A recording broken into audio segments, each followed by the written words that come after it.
안녕하세요 여러분, 썸머썸머입니다. 여러분들은 신혼여행, 결혼 이런 거에 대한 좀 로망이 있으신가요? 오늘 이야기는 정말 끔찍한 사건이기 때문에 그 어떤 상황에서도 발생하면 안 되는 일이지만 더더욱이 이런 일이 생겼으면 안 됐을 정말 로맨틱하고 행복해야 되는 허니문에서, 그것도 1박에 500만 원짜리 그냥 앉아있으면 칵테일 갖다주고 밥 해다주고 마사지까지 다 그냥 해주는, 진짜 말 그대로 천국도, 천국 같은 그런 곳에서 일어났던 한 신혼부부의 사건 이야기입니다. 자, 오늘 크리스티의 이야기 시작해 볼게요. 오늘의 주인공 크리스티 첸은요, 중국계 부모님 사이에서 태어난 외동딸이었어요. 이 미국 남부 중에서도 테네시주 멤피스에서 자랐는데요. 크리스티 주변 사람들이 얘기하기를 어릴 때부터 굉장히 밝고 다정하고 사람들 챙겨주는 거 좋아하고 또 약간 싫은 소리 못하는 그런 타입 있잖아요.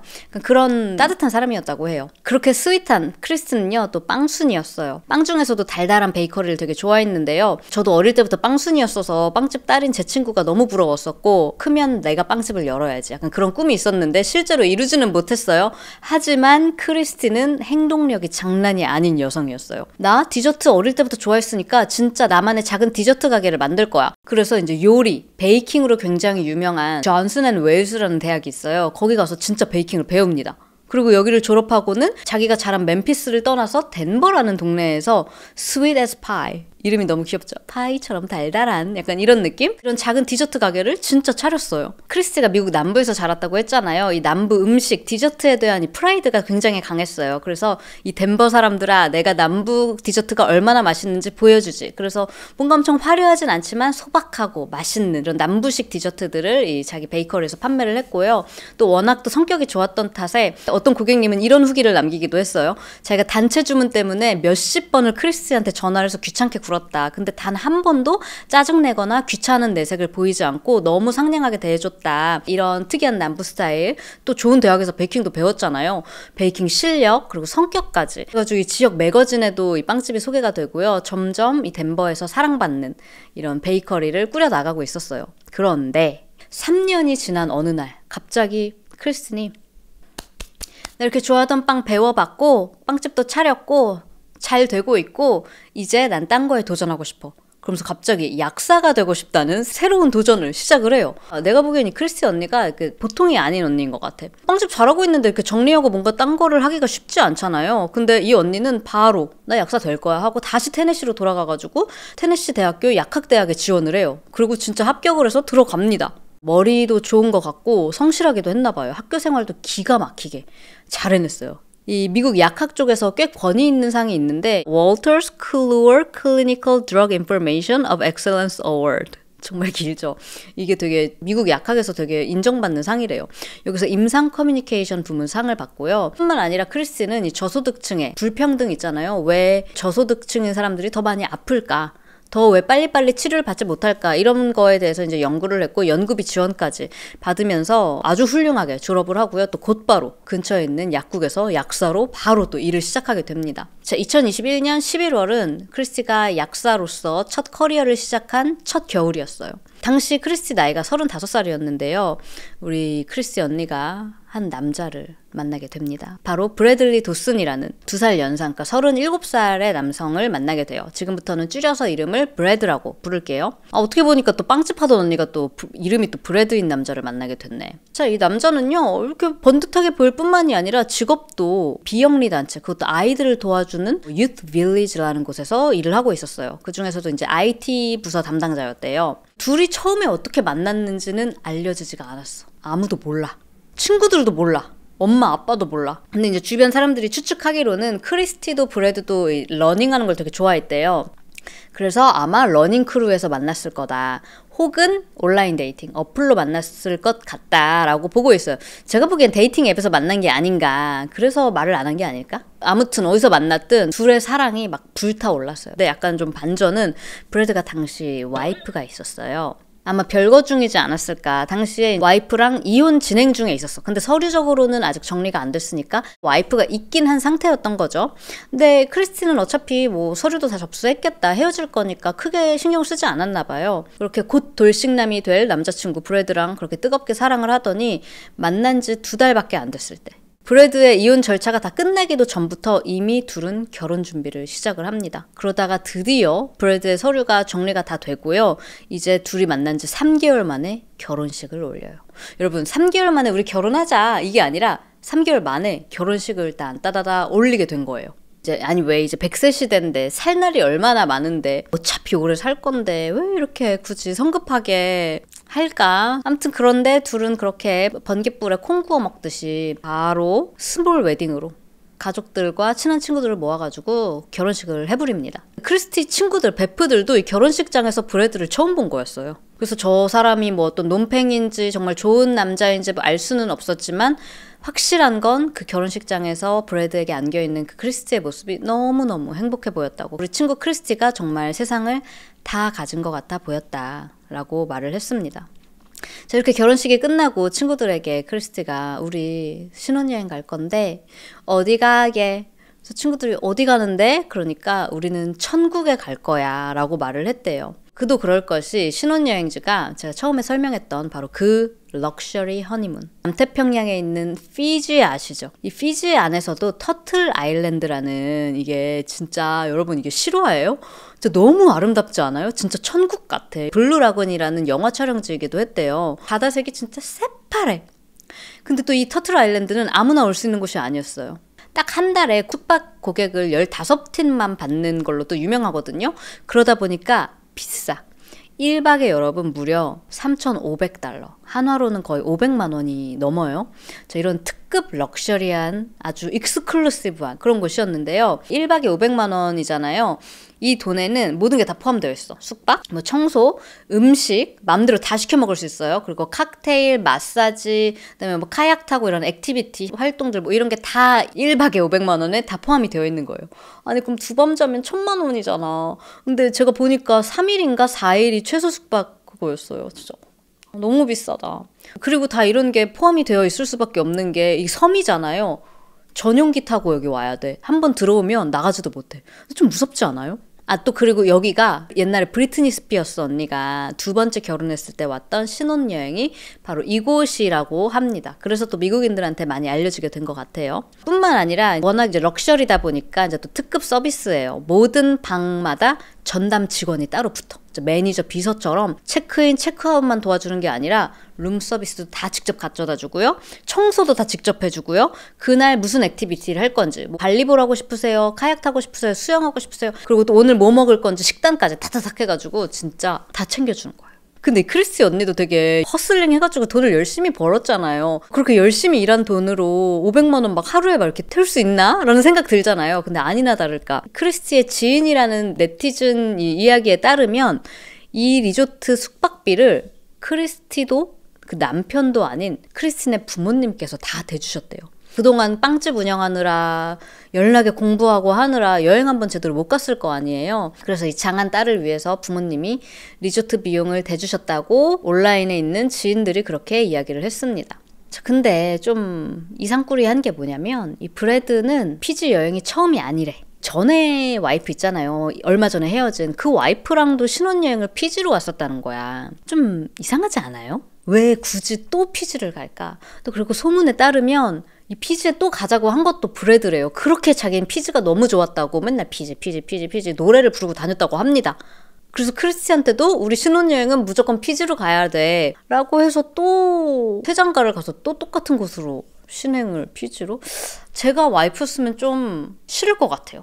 아니 멕시코를 가도 되고 뭐 유럽에 가도 되고 전 와이프랑 헤어진 지 뭐 5년 된 것도 아니고 뭐 이제 막 헤어져 놓고 좀 그래. 근데 또 여기서 알려지지 않은 건 뭐냐면요. 크리스티가 남편이 전에도 신혼여행으로 피지를 왔었다는 사실을 알고 간 건지 아니면 여기 피지에 와서 알게 된 건지 그거는 알려지지 않았어요. 한번 잘 들어보세요. 아무튼 둘이 2022년 7월 7일에 날짜도 럭키 7이에요. 77에 피지 국제공항에 도착해서 여기서 리조트용 개인 비행기가 또 따로 있어요. 이거를 타고 터틀 아일랜드로 도착을 해요. 도착하자마자 이 지상낙원 같은 곳에서 우쿨렐레를 직원들이 연주하면서 노래와 웰컴 드링크로 그 둘을 반갑게 맞이해줬어요. 바로 담당 직원이 옆에 딱 붙어서 케어를 시작했고요. 이제 둘은 그냥 아무 현생 생각 없이 이 꿈같은 신혼을 즐기기만 하면 되었는데요. 7월 7일에 도착했죠. 8일 그리고 9일 세 번째 날이었어요. 이날은 토요일로 이들이 여기서 먹는 셋째 날이었어요. 이날 주식 시간이 다 됐는데 크리스티랑 브래드가 방에서 나오질 않는 거예요. 담당 직원이 되게 이상하게 생각했어요. 왜 안 나오지?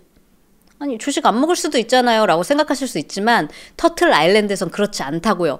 1박에 500만 원이기 때문에 하루 한 끼 뽕을 빼려면 거의 모든 투숙객들이 간헐적 단식을 12년 하는 투숙객이라도 끼니를 거르지 않았다고요. 뽕을 뽑으려고.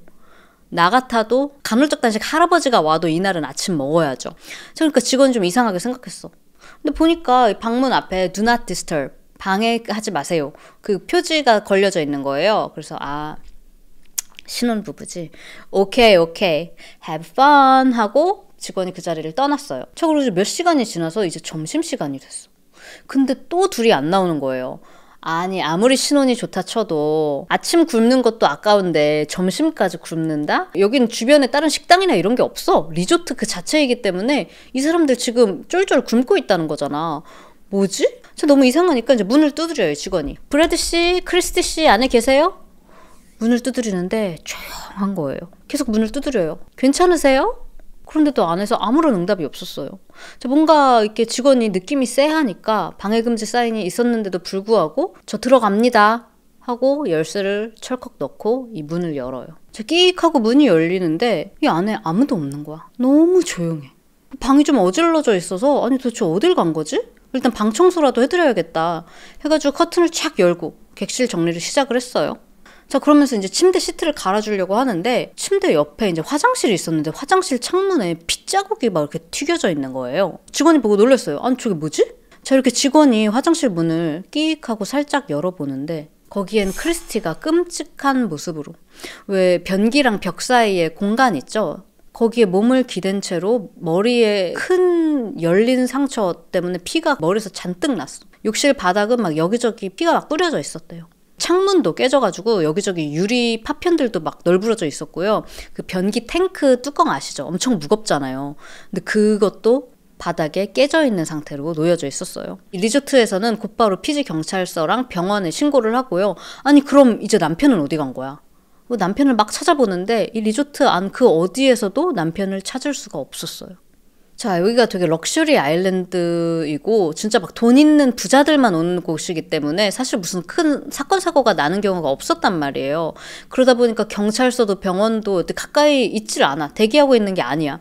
그래서 굉장히 꽤 되게 멀리 떨어져 있어서 배 타고 오느라 시간이 또 되게 많이 걸렸대요. 그래서 드디어 의료진하고 이제 경찰이 여기 도착을 하는데 크리스티는 이미 맥이 없이 사망을 한 상태였고요. 남편은 역시 경찰이 와서 찾아봐도 온데간데 없었는데 여권하고 지갑은 들고 갔는데 맨날 들고 다니던 그 핸드폰하고 스마트워치는 그대로 방에 고스란히 두고 간 상태였어요.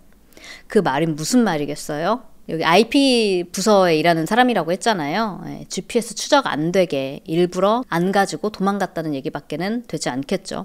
이제 경찰들이 우선 직원들하고 여기 묵고 있는 다른 투숙객들에게 인터뷰를 해요. 그런데 이제 사람들이 사실 그날 저녁에 둘이 말다툼하는 걸 봤다는 거예요. 7월 8일 밤, 그러니까 도착하고 그 다음날 밤에 Family Fun Night이라는 그런 이벤트 행사가 있었대요. 그래서 여기 있는 리조트 모든 직원들하고 모든 손님들하고 다 같이 모여가지고 밥도 먹고 술도 먹고 춤도 추고 그러는 약간 파티 같은 자리였대요.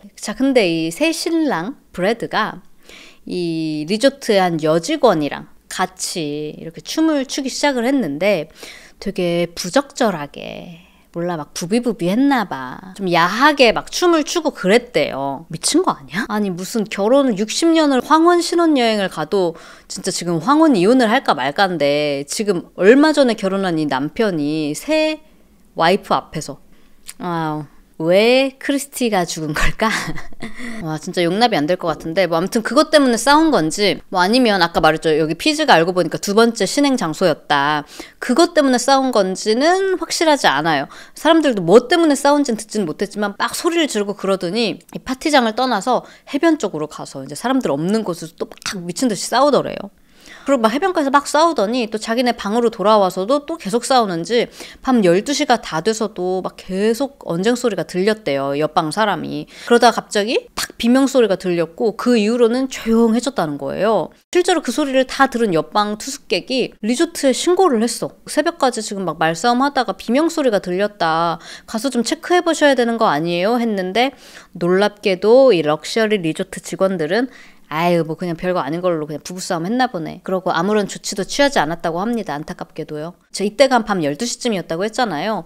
이제 새벽 2시경 한 리조트 직원이 이 남편 브래드를 목격했대요. 이 직원은 보안 직원이었는데 이렇게 자기가 이렇게 순찰을 돌고 있는데 브래드가 혼자서 해변가에서 막 왔다 갔다 초조하게 막 돌아다니고 있더래요. 그래서 아니 뭐 하세요? 혹시 뭐 필요하신 거 있으세요? 그랬더니 아니에요. 저 그냥 산책 중이에요. 하더니 황급히 자기 객실로 다시 돌아갔다는 거예요. 그게 브래드의 마지막 모습이었어요. 이 섬을 되게 작은 섬이에요.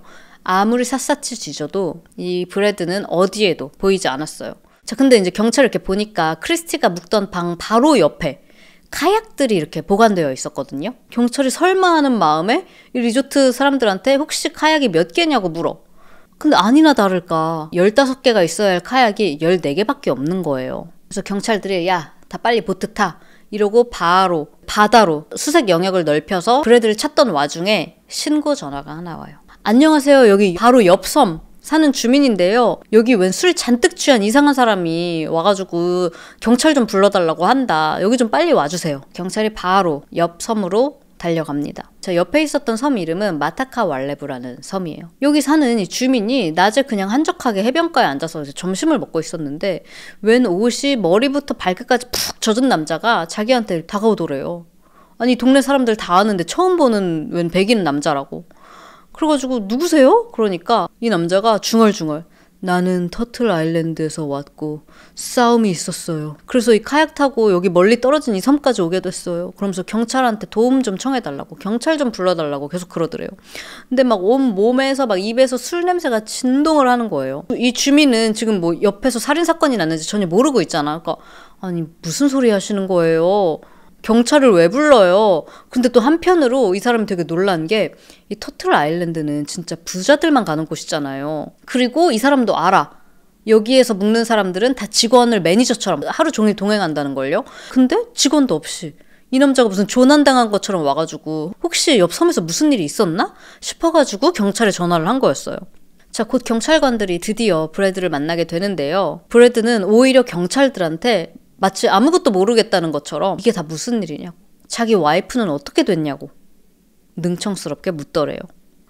그런데 아무것도 모르는 사람이라기에는 경찰이 이제 바지를 뒤져보니까 주머니에서 이제 비닐 지퍼락백 있죠. 지퍼백 안에 여권 그리고 $1,000가 넘는 현금을 또 언제 뽑았나 봐. 거의 140만 원어치의 현금이 들어있었고요. 신용카드 그리고 크리스티의 신분증과 크리스티의 신용카드까지 들어있었어요. 왜 아무것도 모르시는 분이 그 중요한 것들만 어쩜 이렇게 알차게 챙겨가지고 토끼려고 하셨을까? 자, 다시 브래드를 데리고 터틀 아일랜드로 돌아온 경찰은요, 도대체 무슨 일이 있었던 거냐라고 물어보는데요. 자, 지금부터는 브래드의 주장입니다. 들어보세요. 브래드 말로는 사건 당일 저녁에 크리스티가 자기한테 시비를 걸었다는 거예요. 자꾸 전 와이프 얘기를 하면서 아니 그러게 왜 전 와이프랑 왔던 신행지에 오냐고. 아무튼 계속 전 와이프 얘기를 하면서 둘이 싸우기 시작했대요. 근데 왜 정확히 싸웠는지는 제가 너무 술에 취해서 기억이 안 나요를 시전을 하는 거예요. 그래서 술도 더 마시고 더 싸우고 객실로 이제 돌아왔는데 이제 자자 이제 그만하자. 옷도 다 갈아입고 이제 침대에 누웠대요. 근데 그래도 내 사랑스러운 새 신부니까 좀 안아줘야겠다. 그래서 이렇게 크리스티를 안아주려고 했더니 크리스티가 뒤로 획 돌면서 넌 진짜 내 마음을 상하게 했다고. 나 이제 너랑 계속 같이 살고 싶은지도 모르겠어. 이렇게 말을 했대요. 그래가지고 그 말 때문에 또 다시 언성이 높아졌다. 그래서 싸우다가 화장실로 이동을 하게 됐다는 거예요. 아니 어떻게 싸우다가 화장실로 이동을 하지? 뭐 끌고 간 거 아니면 좀 잘 이해가 되지 않지 않아요? 뭐 아무튼 브래드 말로는 그런 크리스티가 자기를 먼저 밀쳤다. 그래서 그 순간 자기가 이성을 확 잃어버려가지고 지가 이렇게 말했어요. 주먹으로 막 크리스티를 때리기 시작했대요.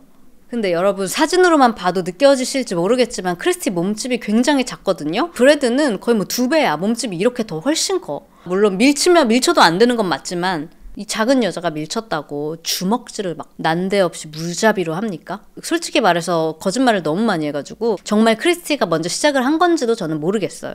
자, 그렇게 막 브래드가 이성을 잃고 크리스티를 주먹으로 때리는데 그 순간 크리스티가 뒤로 넘어져 버렸다. 그 과정에서 벽이랑 변기 물탱크에 머리를 세게 박았는데 그대로 그렇게 쓰러지더니 피가 콸콸 나더니 응답이 없었어요. 제가 그걸 보고 막 피가 막 나니까 너무 무서워져서 방 밖으로 뛰쳐나갔다. 그래서 바닷가 근처에서 멘붕이 와가지고 막 서성이고 있었는데 어떤 직원이 자기를 받고 그래서 또 당황해서 다시 또 방으로 돌아왔다. 근데 방으로 돌아오니까 어때요? 화장실에 그대로 크리스티가 의식이 없는 채로 쓰러져 있더라고요. 정말 너무 어떻게 해야 될지 모르겠어서 그 문 옆에 있었던 카약 있잖아요. 그거를 그냥 타고 어딘지도 모를 그냥 그 다른 섬으로 갔다는 거예요. 경찰 추측으로는 이 다행히 옆에 있었던 섬도 그 조그만 로컬 사람들 몇 명 사는 그런 섬이었으니까 이 브래드가 잡혔지, 아마 브래드가 카약을 타고 더 큰 도시 같은 섬으로 도착했으면 그렇게 어디 다른 나라로 도망을 갔다든지 뭐 그렇게 빠져나가려고 했을 거다 라고 이야기를 해요. 근데 이제 작은 섬으로 들어가가지고 이제 딱 걸리게 됐죠. 그리고 아까 그 현장 바닥에 변기 물탱크가 깨진 채로 있었다고 했잖아요. 브래드 말대로 정말 뒤로 넘어져가지고 꽉 머리를 부딪힌 거면 물탱크는 그 자리에 그대로 있었어야 되는 거 아니야? 그게 어떻게 바닥에 깨져 있어요? 그리고 기억나세요? 그 직원이 들어갔을 때 화장실에 막 여기저기 피가 튀어 있었다고 했어. 넘어졌으면 피가 왜 여기저기 막 튀어 있겠어요? 물탱크를 누군가가 손으로 잡아서 그 무거운 걸 몇 번을 내리쳤으니까 피가 튄 게 아닐까요? 이 미국 국무부에서는 미국에 있는 크리스티 부모님께 이 딸의 사망 소식을 알리는데요. 부모님은 처음에 장난 전화인 줄 알았대요. 새벽에 난데없이 갑자기 이런 말을 들으면 누가 믿겠냐고요. 심지어 그 리조트 비용도 다 대줬다는데 편하게 가서 쉬고라고 보냈던 그 신혼여행지에서 딸이 그렇게 처참하게 살해를 당할지 상상이나 하셨겠냐고요. 부모님께서 곧바로 비행기를 타고 피지로 오시고요. 이제 부검 결과가 나오게 되는데 딸의 사인은 머리에 가해진 둔기 외상이었어요. 머리에 상처가 엄청 심하게 벌어진 상태였고요. 양쪽 눈 주위 그리고 입가 쪽이 심하게 부어있는 상태였습니다. 얼굴뿐만이 아니라 오른쪽 팔에도 멍과 상처가, 또 등에도 크게 벌어진 상처들이 여러 개 있었어요. 자기가 몇 번 이렇게 때렸는데 뒤로 넘어졌다라고 하는 말이랑 전혀 지금 맞지가 않죠. 그러니까 경찰이 추측했던 대로 변기 물탱크에 머리를 심하게 가격당해서 그게 이제 사인이 됐을 거다라고 하는데, 아니 어떻게 그 엄청 무겁잖아요. 그거를 그 작은 딴 사람도 아니고 자기 새 신부한테 그거를 내리칠 수가 있어요. 난 진짜 인간이길 포기한 것 같아. 이런 인면수신 브래드는요, 아니 처음에는 지가 때렸다며, 그리고 넘어졌는데 크리스티가 의식이 없었다 그렇게 말하더니 변호사를 딱 선임한 그 순간부터 말을 싹 바꿔요. 자기 정신적 충격으로 말을 할 수가 없다는 거야. 자기가 그동안에 경찰서에서 무슨 말을 했던지 그거는 자기가 공황이 와서 헛소리한 거니까 이거 증언에서 빼달라는 거예요. 아니 이때까지 다른 그 섬 주민이랑 경찰들한테 그렇게 얘기를 해놓고 이제 와서 제정신이 아니었대. 기억이 안 난대. 자기가 무슨 말을 했는지도 그날 무슨 일이 있었는지도 공황 때문에 기억이 안 난다는 거예요. 그러면서도 아까 전에는 크리스티가 의식이 없었다고 해놓고 자기가 그 호텔에서 나왔을 때만 해도 크리스티는 살아있었다 라고 말을 바꿉니다. 공황에 패닉 와서 아무것도 기억이 안 난다는 사람이 그 와중에 폰이랑 시계는 방에 고이 냅두고 현금에 지 신용카드, 여권에 와이프 신분증, 신용카드까지 챙겨서 나오는 게 지퍼백에 고이 싸서 나오는 게 말이 되냐고요. 그것도 막 카약을 막 운전해가지고. 다행히 변호사 없이 브래드가 증언했던 이 내용은 무효로 해주세요 라는 변호사의 요청에 법원은 정말 다행히 거절하고 기각을 시킵니다. 이 브래드는요, 뻔뻔하게도 이 ABC 뉴스 인터뷰에 직접 나와서 해명을 하기도 하는데요. 거기 나와서 크리스티는 제 전부입니다. 전 그녀를 위해 매일매일 기도하고 있어요. 저희는 그날 전까지만 해도 한 번도 싸운 적이 없었어요. 그러니까 기자가 아니 근데 사고였으면 왜 그 옆에 섬으로 도망치신 거예요? 그러니까 도망친 게 아니라 산책 나간 거예요. 왜 많은 커플들이 이렇게 싸우고 각자 시간을 갖기도 하잖아요. 저희도 그거였던 거예요. 그냥 말다툼 하다가 좀 쿨다운 해야겠다. 그래서 산책 나왔던 거라는 거예요. 아니 누가 보면 말싸움 하다가 어디 잠깐 나갔다 온 줄 알겠어. 머리 상처가 이만했다는데 피가 콸콸 나서 쓰러지는 와이프를 두고 카약 타고 옆에 섬으로 간 게 도망이 아니라 산책이었다고 그렇게 얘기를 했다고요. 그리고 지가 폭행했다는 얘기는 왜 쏙 빼? 아무튼 또 이어서 이렇게 얘기를 합니다. 제가 드릴 수 있는 말씀은 정말 멋졌어야 할 저희의 신혼여행에서 전 제 아내를 잃었다는 겁니다. 크리스티가 더 이상 제 옆에 없다고 생각하는 것만으로도 전 너무 힘이 듭니다. 항상 그녀 생각이 나요. 우리는 멋진 삶을 살아야 했었는데 점점점 이러고 있어. 이 와중에 다 지 얘기야. 그리고 무슨 멋진 삶. 크리스티는 이미 멋진 삶을 살고 있었는데 너 때문에 강제로 끝나게 됐잖아. 자, 이 인터뷰가 공개된 이후로 당연히 크리스티 가족은 분노를 하면서요. 이 재판이 다 피지에서 열렸거든요. 만약에 어떤 이유로든지 이 브래드가 무죄 판결을 받게 된다면 우리는 있는 소송이랑 소송 다 할 거라고 그렇게 분명하게 분노를 하시면서 입장을 밝히시기도 하셨습니다. 그리고 또 진짜 점입가경인 게요. 재판 전까지는 구치소에 있어야 되잖아요. 근데 이 브래드가 구치소 생활이 영 불편하셨나 봐. 법원에 나와가지고 하는 말이 이렇게 돌아가는 거 보니까 재판까지 가려면 시간이 지금 꽤 걸리는 것 같던데 왜 이렇게 긴 시간 동안 쓸데없이 제가 구치소에 구속되어 있어야 하나요? 자기 보석해달라는 거야. 재판 전까지 풀어달라고. 그래서 저 뭐 이런 건 많이 봤거든요. 저희 집에 애가 있어서요. 애를 봐줘야 돼서요. 뭐 애가 엄마를 보고 싶어 해서요. 뭐 이런 거는 들어봤어도 브래드는 애가 없잖아요. 뭐라고 하냐면 제가 건강이 안 좋아가지고요. 약도 그때그때 처방받아서 먹어야 되고요. 의사 진료도 봐야 돼요. 아니 구치소에도 의료진들 있습니다. 아니요. 저는 제 담당 의사 선생님을 봐야 되는데 그럼 사람을 왜 죽였냐고. 그리고요. 저희 미국에 있는 저희 엄마가 저한테 엄청 의존하시는 편이시거든요. 엄마가 진짜 저밖에 없으세요. 근데 이렇게 제가 이 먼 피지에 계속 구금되어 있으면 저희 어머니가 얼마나 정신적으로 고통을 받으시겠습니까? 판사님 제발 선처를 해주셔서 재판까지만이라도 제가 엄마를 돌볼 수 있게. 미국까지 못 가도 괜찮아요. 피지에 제 친구가 있거든요. 제가 거기서 지내면서 자유롭게 좀 엄마랑 연락이라도 할 수 있게. 그래도 구치소에 있는 것보다 친구 집에 있다고 하면 엄마가 마음이 좀 더 나아지실 거 아니에요. 그러면서 내보내달라고. 진짜 너무 이기적이고 너무 자기중심적이지 않아요? 자기 막 친구들한테 원래 이 친구는 좋은 친구였습니다. 막 이런 추천서 같은 거 있죠. 자기 그리고 범죄 기록 하나도 없다. 막 이런 것까지 막 띄워가지고 그렇게 청원을 했대요. 그리고 뭐 아까 피지에 사는 지인이 있다고 했잖아요. 근데 그 지인이라는 사람도 이 판사가 확인을 해보니까 이미 성범죄 혐의로 기소된 상태였다고 합니다. 진짜 끼리끼리 사이언스다 정말. 그죠? 자, 아무튼 그래서 다행히 보석이 거절됐어요. 근데 진짜 얘가 웃긴 놈인 게 자기 진짜 풀려날 줄 알았나 봐. 캐리어까지 알차게 싸왔대요. 빤쭈랑 막 이런 거 넣어가지고. 그날로 바로 풀어줄 거라고 생각했나 봐. 자, 사건이 발생한 지 2년이 지난 2024년 12월 드디어 재판이 열리는데요. 브래드는 소나무야. 2년 동안 구치소에서도 반성을 하지를 못했나 봐요. 여전히 자기는 그런 사람이 아니라고. 절대 고의적 살인이 아니었고 비극적인 사고일 뿐이었다고. 이 브래드의 변호사는 이렇게 얘기를 했어요. 저 의뢰인은 사건이 일어났을 때 너무 괴로워했고 너무나 절망스러워했습니다. 신혼여행 중에 이런 일이 일어나다니 얼마나 끔찍한 일입니까? 브래드는 사건 이후로 매일매일을 지금까지도 정신적으로 너무 힘든 시간을 보내고 있다고. 그런데 여러분, 놀랍게도 브래드 씨는 조금씩 회복하고 있습니다. 아니 누가 보면 자기가 피해자인 줄 알겠어요. 아니 지가 사람을 죽여놓고 왜 자기 멘탈 회복 얘기를 법정에서 왜 하고 있는 거야? 변호사도 이해가 안 가. 왜 이래? 어쨌든 이 재판의 핵심은 정말 사고였는지 아니면 의도적인 살인이었는지 이게 주요 쟁점이었어요. 근데 만약에 브래드 말대로 정말 사고였다면 아내가 넘어져서 쓰러졌으면 그녀를 살리려고 최소한의 노력이라도 했었어야 되잖아요. 그쵸? 심지어 떠날 때 살아있었다고 주장을 번복하기도 했잖아. 뭐 CPR을 하든 병원에 데려가든 직원한테라도 연락을 했었어야죠. 근데 브래드는요? 아무것도 하지 않았죠. 대신에 카약을 타고 자기 소지품 싹 챙겨가지고 기가 막히게 도주를 했습니다. 피해자인 크리스티 측 변호사는요. 브래드는 자기가 무슨 짓을 했는지 너무나 정확히 알고 있었다. 그렇기 때문에 그 즉시 사건 현장에서 도망쳤었던 것이다.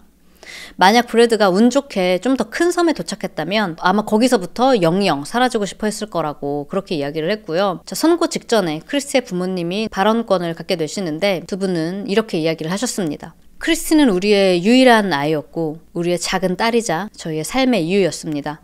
이제 우리 삶은 텅 빈 것처럼 느껴집니다. 딸이 죽은 이후로 저희는 매일매일 왜 우리가 살아야 하나 삶의 의미를 찾기 위한 고통의 연속입니다. 그 어떤 부모도 딸이 사랑을 약속한 사람에게 목숨을 잃는 그런 고통을 겪으면 안 됩니다.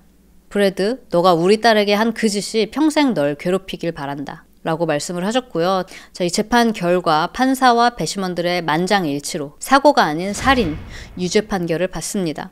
그렇게 최소 18년 후 가석방이 신청되는 무기징역을 받는데요. 진심 제가 보기에는 18년 후에도 똑같은 인간일 것 같고요. 그렇다고 18년이 지난다고 브래드가 이 새 신부에게 신혼여행지에서 했던 그 짐승 같은 짓은 사라지지 않을 테니까 제발 평생 가석방이 안 되길, 평생 감옥에서 썩기를 진짜 바라는 마음이고요. 이제 또 안타까운 거는 이 부모님이 딸을 온전히 미국으로 데리고 가고 싶어 하셨어요. 그래서 미국에서 장례랑 이렇게 다 치르고 싶어 하셨는데 시신을 옮기려면 방부 처리를 해야 된대요. 근데 아까도 말씀드렸지만 이 크리스티 머리에 있었던 상처가 너무 깊고 커가지고 방부 처리를 하려면 방부액을 이 몸 안에 넣어야 되는데, 그리고 이 몸 안에 들어가 있어야 되는데 이게 자꾸 이제 새어 나오니까 이 방부 처리가 자체가 안 되는 거예요. 그래서 어쩔 수 없이 이 피지에서 시신을 화장하는 수밖에 없었대요. 그렇게 화장된 딸을 데리고 다시 진짜 미국으로 돌아오시는데, 아니 이 부모님이 중국계라고 하셨잖아요. 이 부모님이 미국까지 와서 이민을 결심하셨을 때는 하나밖에 없는 딸, 아메리칸 드림이라고 좀 더 좋은 환경에서 키워보려고 중국에서 미국까지 왔을 거 아니에요. 그리고 그 부모님의 바람대로 너무 예쁘고 똑똑하고 당차게 자랐던 그런 크리스티인데, 진짜 눈에 넣어도 안 아플 딸이 신혼여행 갔다가 웬 진짜 한 줌 재가 되어버려가지고 다시 미국으로 돌아온 거잖아요. 진짜 얼마나 기가 막힐지 상상이 가세요. 자, 그렇게 한 기자가 브래드의 전 여자친구를 찾아가지고 인터뷰를 따내는데, 전 여친이 말하기를 브래드가 진짜 질투심이 엄청 심했고 통제욕이 장난이 아니었다. 술 마시면 필름 끊기는 게 기본이었다는 거예요. 자기가 뭔 얘기를 했는지 무슨 짓을 했는지 기억도 모르고 기분 업앤다운도 막 롤러코스터 타는 것 같았대요. 그리고 심지어 브래드랑 같이 말다툼을 했을 때 자기를 이렇게 막 밀치고 브래드가 자기 몸에 손을 댄 적도 있었다는 거지. 그러니까 뭐 아까 브래드 주장으로는 크리스티가 자기를 먼저 밀쳤다고 하는데 그것도 아닌 것 같다니까요. 자, 그리고 왜 전 와이프 있잖아요. 전 부인한테도 이제 인터뷰를 하려고 했지만 전 부인은 일체 매스컴과의 인터뷰를 거부했다고 합니다. 사람들은 얼마나, 그러니까 생각도 하기 싫으면, 그 관계가 얼마나 힘들었으면 얘기도 하기 싫어하겠냐라고 이야기들을 하더라고요. 자, 크리스티의 친구도 이제 기자랑 인터뷰를 하는데요. 인터뷰에서 제가 크리스티 남편이 어떤 사람인지 좀 더 잘 알아봤더라면, 좀 더 물어봤더라면 좋았을 텐데 그게 너무 아쉬워요 라고 말을 하기도 했어요. 사실 브래드는 겉으로 보기에는 진짜 그냥 멀쩡해 보이고 진짜 범죄 기록도 하나도 없고 그냥 평범한 IT 부서에서 일하는 그냥 직장인 같아 보였단 말이에요. 근데 실제로 범죄 기록이 없다는 안전하다, 이 공식은 전혀 현실에서 성립되지 않는다고 해요. 이렇게 경찰 기록이 없어도 뭐 이렇게 물리적인 폭행뿐만이 아니라 통제하려고 하는 거, 이 말로 괴롭히는 거, 무시하고 질투하고 막 감정 기복, 이거 모든 게 다 학대인 거잖아요. 이거는 분명히 관계에서 초기 패턴으로 보이기 때문에 이런 성향이 보이는 파트너가 있다면 무조건 최대한 빨리 끊어내는 게 좋다라고 전문가들은 이야기를 하고 있습니다. 사람들의 직감이 생각보다 되게 정확하다고 해요. 그래서 뭔가 누군가를 만났을 때 이거 뭔가 아닌 것 같은데, 뭔가 이거 쎄한데 라는 느낌이 들면 그게 바로 초기 패턴일 수 있다고 하니까 전문가들 말처럼 이 인연을 굳이 이어나가려고 하지 말고 최대한 빨리 끊어내는 게 우리 모두의 안전을 위해서 좋은 선택이지 않을까, 그런 생각이 듭니다. 자, 오늘 제가 준비한 크리스티 이야기는 여기까지고요. 저는 다음번 미국 사건 사고 영상으로 다시 찾아뵙도록 하겠습니다.